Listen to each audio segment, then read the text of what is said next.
नमस्कार। आ गया है नया साल 2026 और इस नए साल के दिन आ गए है बॉलीवुड की इस साल की पहली फिल्म 21।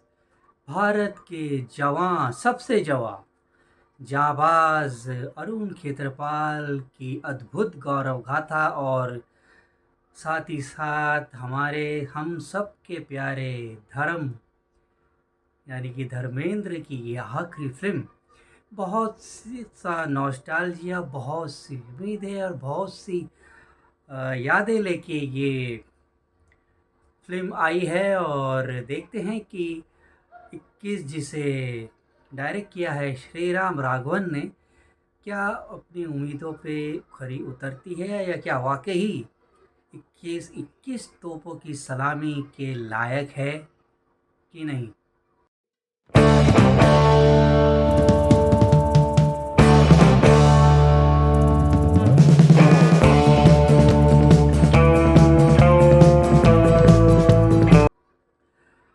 नमस्कार, मैं आपका अपना विशाल वर्मा। नए साल की आपकी को बहुत सारी शुभकामनाएं और सिटी ब्लूज़ की 21 की रिव्यू में आप सबका हार्दिक स्वागत है। कहानी है भारत के सबसे युवा जाबाज परमवीर चक्र से नवाजे गए टैंक कमांडर अरुण खेत्रपाल, जो कि मार्च 21 वर्ष में उन्होंने 1971 के जंग में पाकिस्तान के 10 टैंक उड़ा दिए थे और वीर गति को प्राप्त हुए थे।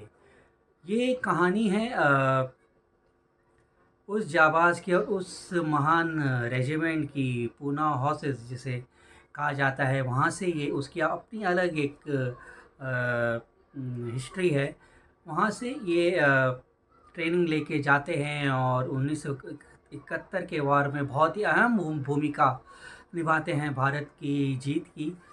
और फिल्म शुरू होती है सबसे पहले पूना हॉर्सेस की जो हिस्ट्री है वो बताई जाती है। उसके बाद सीधा में दिखाया जाता है कि पाकिस्तान में जयदीप अलावत, जो कि उस समय 71 के वार में जो दुश्मन की ओर से लड़ रहे थे, वो घर में तैयारी कर रहे हैं और उनका जो गांव, उनका जो शहर है सरगोड़ा, वहाँ पर आ रहे हैं खेत्रपाल के पिताजी यानी कि ब्रिगेडियर खेत्रपाल आ रहे हैं। वहाँ पे एक रीयूनियन है और उसमें ब्रिगेडियर खेत्रपाल को अपने घर में मेहमान नवाजी और उनको होस्ट करने जा रहे हैं जयदीप अलावत, जो पाकिस्तान की आर्मी में थे उस समय। तो वो आते हैं, 3 दिन वो वहाँ पे रहते हैं और इस पूरे 3 दिन के दौरान काफ़ी कुछ एक बहुत सी यादें जुड़ती हैं और साथ ही साथ एक इंसानियत का एक बहुत ही दिल को छू लेने वाला एक पैगाम हमें देके जाती है ये फिल्म।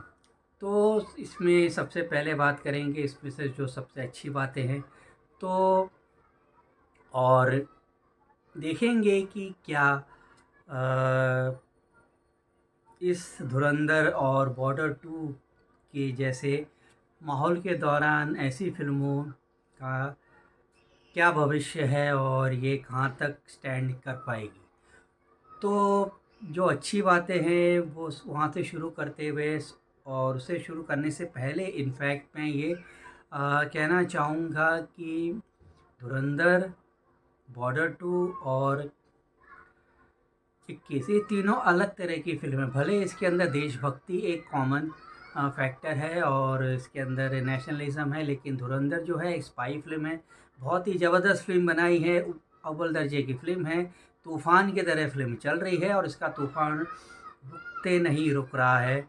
और बॉर्डर 2 एक पोटेंशियल, यानी कि जिस तरह से आम वॉर फिल्में होती हैं वैसी एक वॉर फिल्म है, लेकिन जिस तरह की फिल्म 21 है उसके अंदर एक इंसानी पहलू, एक इंसानी जज्बा इसके अंदर पेश किया जाता है।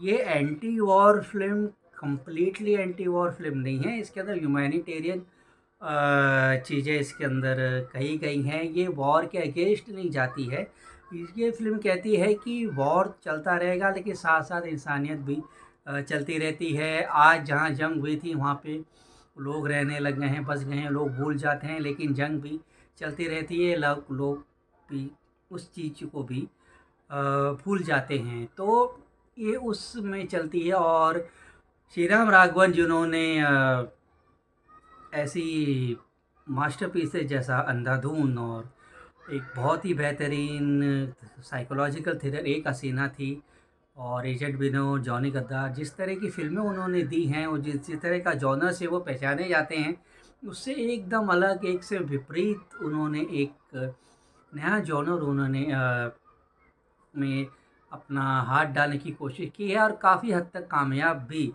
हुए हैं। इसके अंदर जो अच्छी बातें हैं, जो ऐसी फ़िल्मों में जहाँ पे ह्यूमन इमोशंस है, ह्यूमन टच है, तो उसके अंदर मोमेंट्स होने चाहिए, तो इसके अंदर मोमेंट्स मिलते हैं। जब ब्रिगेडियर खेत्रपाल यानी कि धर्मेंद्र का कैरेक्टर जब वहाँ पहुँचते हैं सरगोड़ा में, वहाँ पे जो होता है उसमें एक मोमेंट क्रिएट होता है। जयदीप अलावत और धर्मेंद्र के बीच जो बातें होती हैं, उसके अंदर एक मोमेंट और ह्यूमैनिटेरियन मोमेंट्स उसके अंदर क्रिएट होता है। जब ट्रेनिंग पे अरुण खेत्रपाल रहते हैं, वहाँ पे जो हल्के-फुल्के हादसे होते हैं और जो चीज़ें वहाँ पे होती है उसमें भी एक मोमेंट्स उसके अंदर क्रिएट होते हैं। साथ में सिमरन भाटिया भी इसके अंदर डेब्यू कर रही है। सिमरन भाटिया अक्षय कुमार की नीज़ है, यानी कि उनकी भतीजी हैं और थोड़ा-सा उन्होंने अच्छी खासी घास दे दी है, जो नेपोटिज़्म को गालियाँ देते फिरते हैं, उनके लिए अगस्त्य नंदा तो हैं ही। अमिताभ के नाती और साथ में सिमरन भाटिया भी आ गई हैं, जो अक्षय कुमार की भतीजी है। तो उस ये जो है नेपोटिज़्म की जो आग है, के खिलाफ जो आग है, ये तो हो सकता है इसमें फैल सकती है, बट उसको नज़रअंदाज करते हुए बात हम करेंगे इसके अंदर क्या ये अच्छाई हैं। तो वो मोमेंट्स अच्छे हैं, जो एक केमिस्ट्री है, जो एक रोमांटिक थोड़ा-सा फिर पोर्शन है अगस्त्य नंदा और सिमरन भाटिया का, वो भी अच्छा खासा बन के आ गया है। और जो इसके अंदर छाती पीट के भारत माता की जय चिल्लाने वाली बात नहीं, लेकिन अंडरलाइनिंग में एक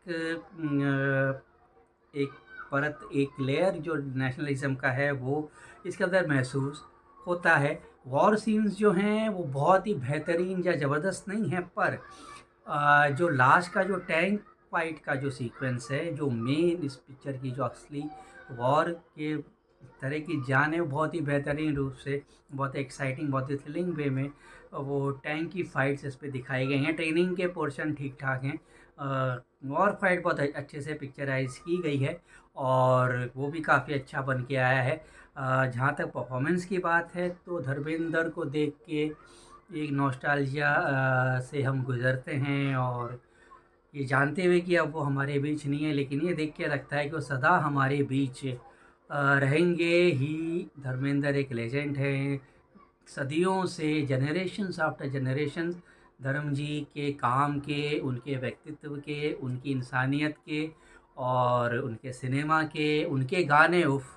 और उनके रोमांटिक अंदाज़ के और उनके हर अंदाज़, रोमांटिक हो, कॉमेडी हो या एक्शन हो, सबके कायल हम सब हैं, सदियों से होते आ रहे हैं। और इसमें जो उन्होंने परफॉर्मेंस दी है, बहुत ही काबिल तारीफ़ है। एक पिता की भूमिका निभाई है जो 80 साल के हो चुके हैं और अपने 30 साल पुराने बेटे की को जब वो याद करते हैं, जब उनको उस मोमेंट से गुज़रते हैं, जब जयदीप अलावा जो पाकिस्तानी फ़ौज के जो हैं, जब उनको बताते हैं कि एक्चुअली क्या-क्या हुआ, तो उसके बाद जो एक मोमेंट आता है, जो इंसानियत को एक नए मुकाम पे पहुँचाता है, वो बहुत ही खूबसूरत मोमेंट है। वो बहुत ही जीवन को किस तरह से जिया जाए, किस तरह से चीज़ों जो घटित हो चुकी हैं, उनको समझ के आगे बढ़ा जाए, को बहुत ही बहुत ही दिल को छू लेने वाला वो मोमेंट है, काफ़ी अच्छा है। वो मोमेंट है, पर एक चीज़ है जो मैं कहूँगा आगे ये इस रिव्यू में बात परफॉर्मेंस में आगे बढ़ते हैं। जयदीप अलावत का काम बेहतरीन है। मैंने सोचा नहीं था कि इस तरह से वो परफ़ॉर्म करेंगे। इस तरह के अवतार में उनको देखा नहीं गया है। तो बहुत ही बेहतरीन काम जयदीप अलावत का है। अब आते हैं अगस्त्य नंदा पे, और अगस्त्य नंदा ने बहुत ही कॉन्फिडेंटली, बहुत ही अ, सोच समझकर और पूरे कैरेक्टर को समझकर बहुत ही बेहतरीन तरीके से, बहुत ही समझदारी से अपने रोल को निभाया है। वो दिखने में उनका वो जो लुक है फौजी वाला वो आता है, कॉन्फिडेंट है, यंग है, चार्मिंग है, एंडियरिंग है, और काम भी उन्होंने बहुत ही अच्छा किया है। नेचुरल है उनकी एक्टिंग, और कन्विंस करते हैं अपने रोल में, छा जाते हैं अपने रोल में, याद रहते हैं अपने रोल में। सिमरन भाटिया का भी काम अच्छा है। स्क्रीन प्रेजेंस का उनका बहुत अच्छा है। उनको वो भी मोमेंट्स उनको मिलते हैं। एकलव्य खन्ना जो कि जयदीप अलावत की वाइफ बनी है, उनका भी काम बहुत अच्छा है, और एक बहुत ही संभला हुआ अभिनय उन्होंने किया है। परफॉर्मेंस इसमें और परफॉर्मेंस है सिकंदर खेर के, जो जब ट्रेनिंग के टाइम उनके साथ जुड़ते हैं, और अ, राहुल देव जो हैं इसके अंदर, जो कि उनके कमांडिंग बॉस की उनकी भूमिका है, जो कि जो इतिहास है पूना हॉर्सेस का, उसके जो जो उसके उसके रिलेटेड है उनका कैरेक्टर, और उन्होंने भी अपना काम बहुत ही समझदारी के साथ निभाया है। काम उनका भी अच्छा है, परफॉर्मेंस बहुत अच्छे हैं, मेकिंग अच्छी खासी है, टेक्निकली बहुत ही साउंड बहुत ही अच्छी तरह से, बहुत ही एफिशिएंटली फिल्म बनाई गई है। बट मुझे एक एक एक चीज़ से प्रॉब्लम है कि मुझे पता है कि एक्चुअली क्या हुआ था। जो लास्ट, जो जब ये हकीकत पे, पहली बात अगर आपको पहले कहना चाहिए था, अब कह रहा हूँ कि ये पूरी कहानी हकीकत पे बेस्ड है। ऐसा हुआ था जब ब्रिगेडियर क्षेत्रपाल गए थे सरहलगोड़ा, और वहाँ पे वो उस शख्स से मिले थे जो कि क्षेत्र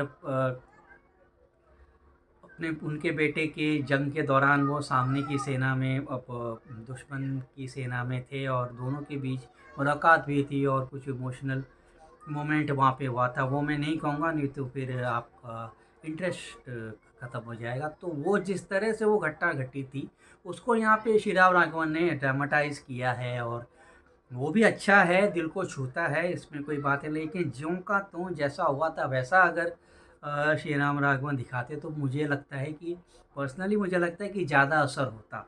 लेकिन कुल मिलाकर ये एक दिल को छू लेने वाली फ़िल्म है, और सबसे बड़ी बात इस फ़िल्म के अंदर ये है कि एक तीर से दो निशान श्रीराम राघवन ने करने की कोशिश की है, और काफ़ी हद तक कामयाब हुए हैं। एक जब एक 21 उस महान जवान, सबसे जवान भारत के योद्धा अरुण क्षेत्रपाल की गौरव गाथा को याद कराती है, हमसे उनसे उनसे मिलाती है, और दूसरा हमें एक भावभीनी विदाई स्क्रीन पे अपनी देने आते हैं धर्मपाल जी, और देख के मन